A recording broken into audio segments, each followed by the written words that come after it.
There is this major concern and challenge with the African Orishas. As I've always said, our Orishas are referred to as any Orishada, and we shorten it to be Orisha. And not only that, they are special beings, with tremendous characteristics beyond the average human being. And they have been wonderful in our developmental process, and they have actually, been the one who has brought Africa to the point where we are. I'm bold to say that, all right, to a very large extent.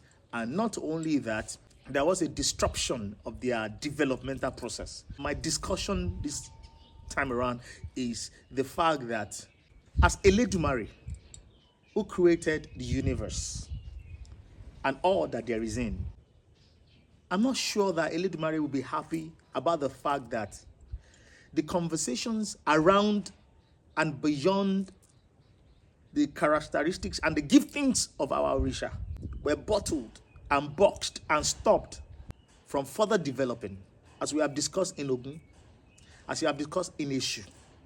In Ogun, we talked about the fact that Ogun is an Orisha of creativity, who could have given us the cars that we drive around today, which in the end, the Western world brought to us. And do not forget, if not 100%, 75% of the raw materials used to produce the car or the vehicle were extracted from Africa. Now, we have always had it.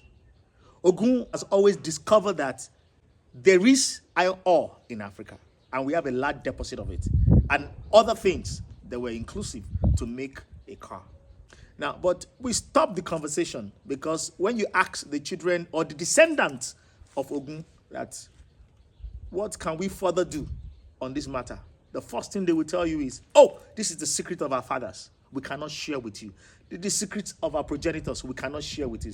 How do you think Olodumare, who created your progenitors, will be happy if you stop the conversation around its development? If you stop the conversation around its creativity? If you don't allow other people to continue to develop its creativity, how do you think Eledumare will be happy?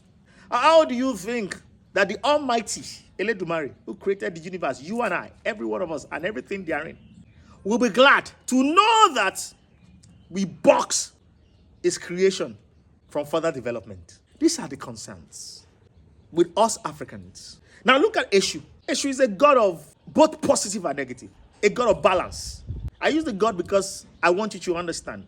In Yoruba is an Orisha of balance, equity, and very unpredictable, because it's like a judge in today's terminology, court of law, who, when conversation begins in his court, even if you are his son and you are lying, he has the capacity to detect the lie, which could have led to a lie detector machine.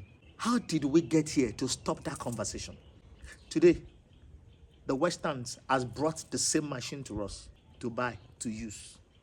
So the concern is, how do we make sure not to further stop the Orisha that are in our midst? Because whether we like it or not, we have a lot of them in our midst today. Now, I'll give you an example. What if the Western world stopped the Wright brothers from making metal to fly? And the moment they made metal to fly, they turned them to an Orisha and stopped the conversation around flying metals. What will have happened today? What will have happened to the history or the story of aircraft development? Would you and I have aircraft to fly around the world? No, we won't. So why are we Africans stopping our own?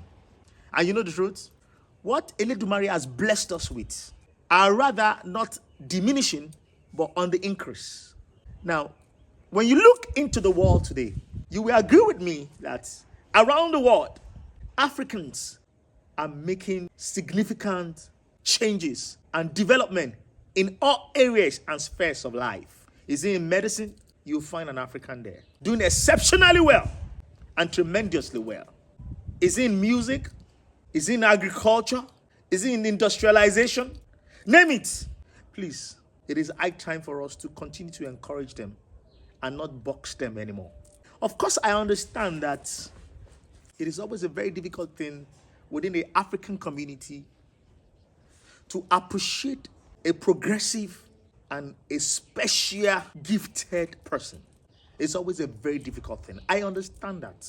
We're a critical audience. Rather than appreciate what our men and our women are doing, we criticize them. This is common with us. Of course, you will agree with me that even within your own little community, there are a lot of criticism about you thinking differently and seeing things differently. If Elon Musk were to be an African or were to be based in Africa, I'm sure we'll have turned into an Orisha. And this has not only affected us from the beginning.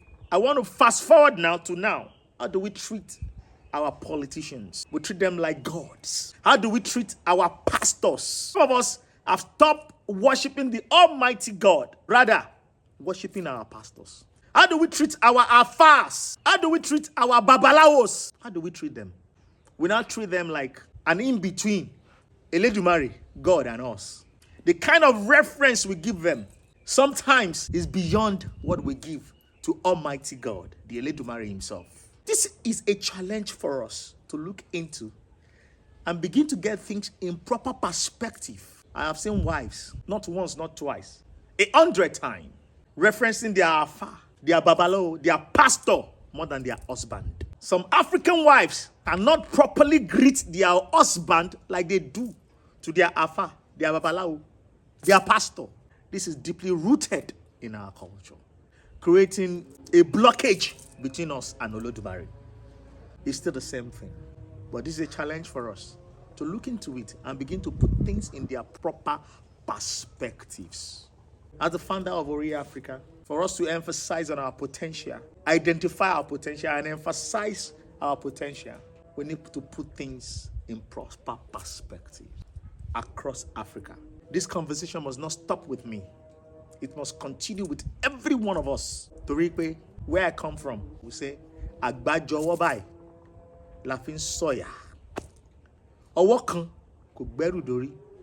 Because of our other friends who does not understand my language, the translation is, you cannot use one finger to beat your chest, but rather you use the whole fingers, the whole hand to beat your chest.